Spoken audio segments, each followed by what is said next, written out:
today our topic is apply deductive reasoning. So our essential question or learning target is how can I use deductive reasoning to form a logical argument? Deductive reasoning. Deductive reasoning is use facts, definitions,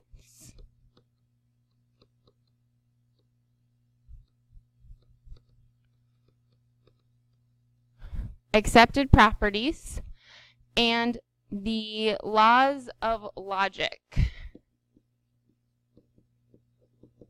to form a logical argument. Law of detachment is if the hypothesis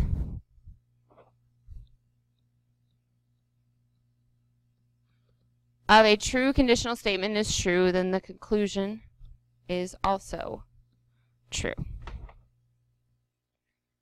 And then law of syllogism is if hypothesis P, then conclusion Q. If hypothesis Q, then conclusion R. If hypothesis P, then conclusion R. If the first two are true, then the last one is true. So if these two statements are true, then this statement is true. So notice hypothesis P, that'd be the same. Hypothesis Q, and then conclusion Q. So the conclusion here becomes the hypothesis here. And then the conclusion here becomes the conclusion here. That one makes a little more sense when we actually get a real life example. Use the law of detachment to make a valid conclusion. So, law of detachment, if the hypothesis is true, then the conclusion is true. So if two segments have the same length, then they are congruent. You know that DC equals XY. So these two have the same lengths. What can we say? We can say that they are congruent. So we do segment DC, we need the segment line, is congruent to, use our congruent symbol, segment XY. Make sure you have that segment marking on the top. Mary goes to the movies every Friday and Saturday night. Today is Friday. What can we conclude?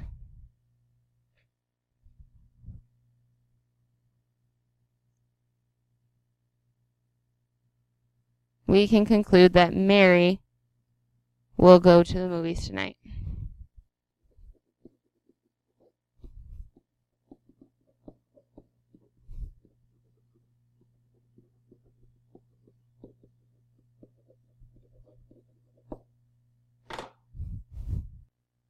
Use the law of syllogism. So part A, if Rick takes chemistry this year, then Jesse will be Rick's lab partner.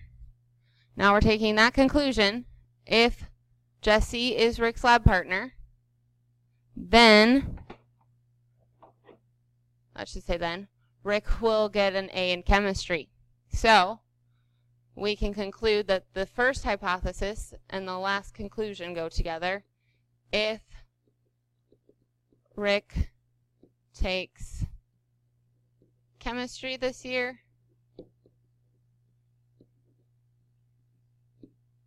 then Rick will get an A in chemistry. All right, B.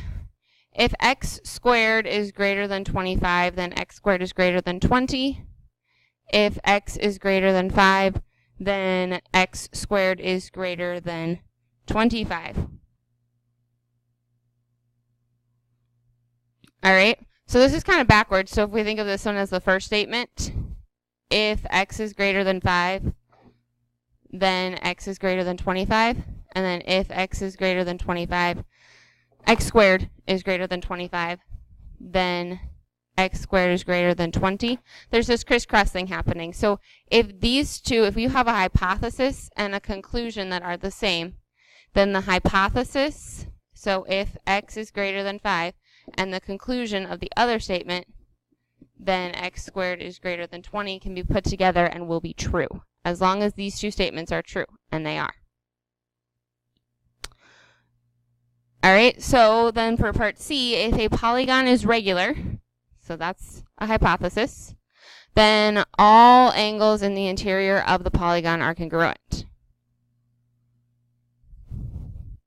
if a polygon is regular,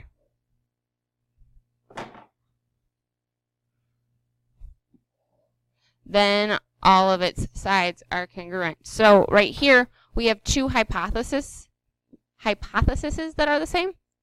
But however, we need a hypothesis and a conclusion that is the same. If we look at part B, this was a hypothesis and this was a conclusion, and they were the same. Right now we have two hypothesi, however you say that, that are the same, which means that we cannot use the law of syllogism. So the law of syllogism does not apply there.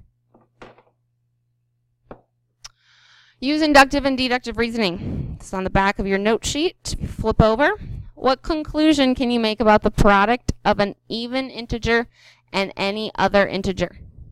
Look for a pattern in several examples. Use inductive reasoning to make a conjecture. So if we look around, so an even integer, like 2, and any other integer, so 2 times 1 would be 2.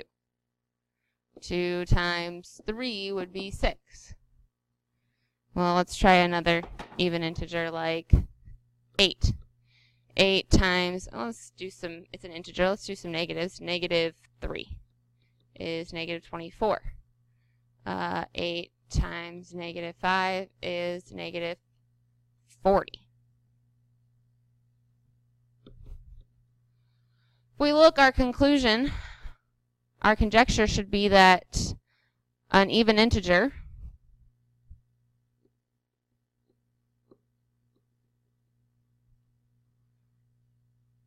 times any other integer will be even. If you notice, all of our results were even. So step 2, let n and m each be an integer. Use deductive reasoning to show the conclusion is true. So we let n and m be any integer. Show that the conclusion is true using deductive reasoning. Well, one thing we should note that an even integer is anything that can be multiplied by 2. So 2 is 2 times 1, 4 is 2 times 2, 6 is 2 times 3. All of those integers are 2 times anything else. So for that first piece, let our even integer will be 2 times n, where n is any integer, because then that makes it even. Then, if we do the multiplication of that even integer times any other integer, which would be m, we would have 2 times n times m, which would then be 2 times n times m, which, if you notice, is 2 times n times m, which would make this an even product.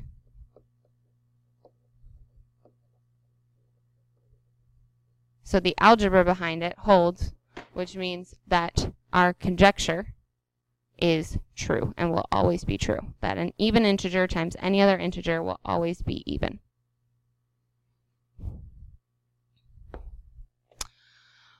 What conclusion can you make about the product of two odd numbers?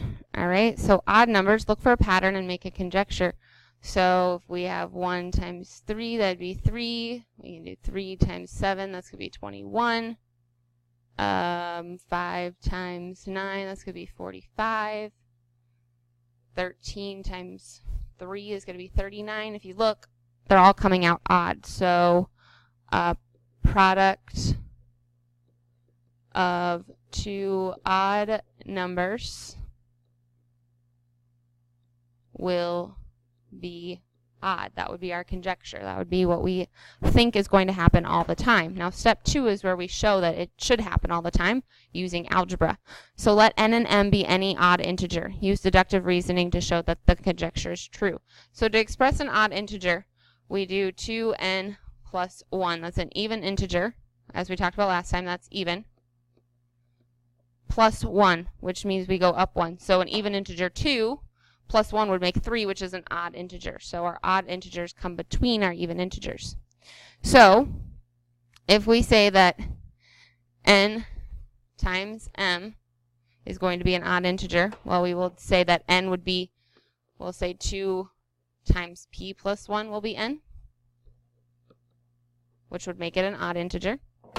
And then we'll say m will be 2 times q plus 1.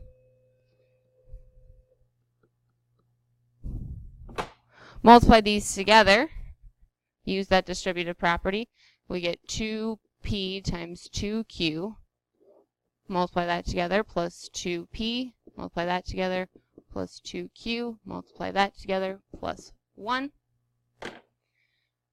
Use backwards, well, first off, let's simplify this. 4pq plus 2p plus 2q plus 1. Use the backwards distributive property to take a 2 out of each of these terms.